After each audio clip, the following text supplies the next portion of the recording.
Hey guys, I'm FilmAngel11, here to do my first review today. You guys have highly been requesting that I do reviews, in particularly on this movie, so let's get started. This movie came out in 2012. It's The Perks of Being a Wallflower. Great movie. This is one of those rare, beautiful occasions where the person who, this is based on a novel by the way, and the author of the novel is actually the person who directed the movie. Chbosky does a great job, and I think that's part of the reason this movie works so well. He got to complete his vision with this movie. It looks stunning, has a great cast. Has Logan Lerman, who plays Charlie. You may know him as Percy Jackson from the movie Percy Jackson Olympian. Very talented actor. And you have his sister Nina from the Vampire Diaries, who is Elena or Catherine. I really enjoy that show, and she plays Charlie's sister. Then you have, of course, Emma Watson, who plays Sam, and you all know her from Harry Potter movies. So refreshing to see her in this role. She's so grown up and does a great job holding her own in this movie. Loved watching her performance, did a great job. And then she has a stepbrother in the movie who's played by Ezra Miller, and his name's Patrick. He's gay in the movie. You may know him from the movie We Need to Talk About Kevin. He's Kevin in that movie.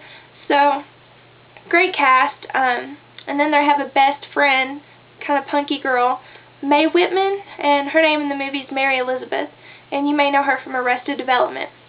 But anyways, this is a great coming-of-age movie. As I said, I have not read the novel yet, but if I watch a movie that is really good and it has a novel, I have a tendency to go back and read the novel, so definitely looking forward to that. But this is a great coming-of-age movie, very beautiful. The cinematography is amazing. There's one scene in the movie where they're driving a truck through a tunnel, and Emma Watson's character stands up in the truck bed. She spreads out her arms, and the wind is just hitting her face, and the lighting, it gives you chills almost. Like I said, the cinematography is amazing. And this movie is rated PG-13. There's not an excess of foul language or nudity to distract from the actual movie itself, which I think is really refreshing. It's a very pure movie. Highly enjoyed it. And this is, like I said, it's a coming-of-age movie. Charlie's a freshman, and he's just coming into the high school, and he doesn't really have a set group of friends. And he's walking into the cafeteria, and he's kind of figuring out what table am I going to sit at, who am I going to sit with. And there's a couple of seniors, Sam and Patrick, who welcome him to their table, and they become really great friends. And it was cool to see an appearance of the Rocky Horror Picture Show in this movie. They're kind of an artsy crowd, and they go perform every night, the Rocky Horror Picture Show, around midnight, and it's really cool to see them doing that. But anyways, they become really good friends, and there's a lot of relatable themes in this movie. Even if you're like me, and you've already graduated high school and college, it doesn't matter what age you are, you could still go back and relate to the things that go on in this movie.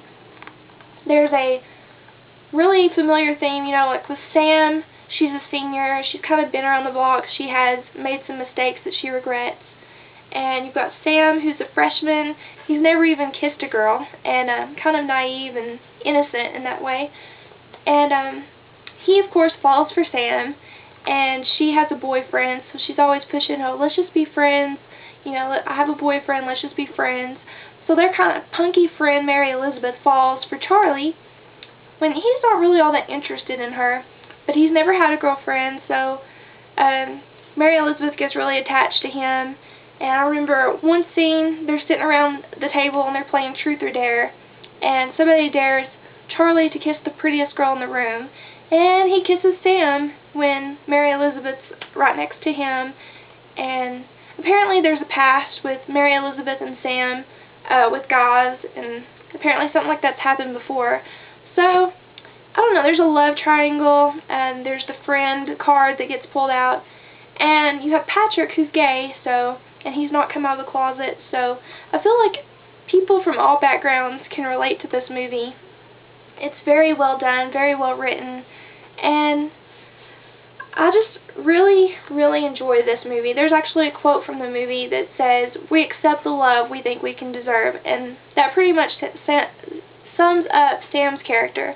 We accept the love we think we deserve, you know, and her boyfriend does not treat her good, he cheats on her, but she accepts that, but she's drawn to Charlie's pureness, his gentleman-like qualities. He treats her good. So, you know, I'm not going to spoil the movie too much, though. I may have already said a few things, you know, to spoil it. I'm not going to tell you the ending. You should definitely go check this movie out. Highly, highly recommend it. I would probably give it a 4.5 out of 5 if I was putting it on a point scale. Very good. The packaging's cool. This is out on Blu-ray now, so go purchase it. I like the green background. See the beautiful Emma Watson. Here's the back. And if you open it up, it's got the same artwork. I love how they chose to do the lettering that looks topped. You know, Charlie is into writing and expressing his feelings that way. So Sam buys Charlie a typewriter, and it's really a good choice here. On the back it says, brave, funny, and dazzlingly effective, one of the best films of 2012. So there's definitely big hype going on with this movie. I think in 2012 there's a lot of competition movie-wise. This would not be my number 1. It would definitely make my top 10, and I highly recommend you go check it out. This is my first review. You guys please leave me comments, leave me feedback so I can make my next review even better for you guys. Let me know if you enjoyed it by giving me a thumbs up. And until next time, bye-bye.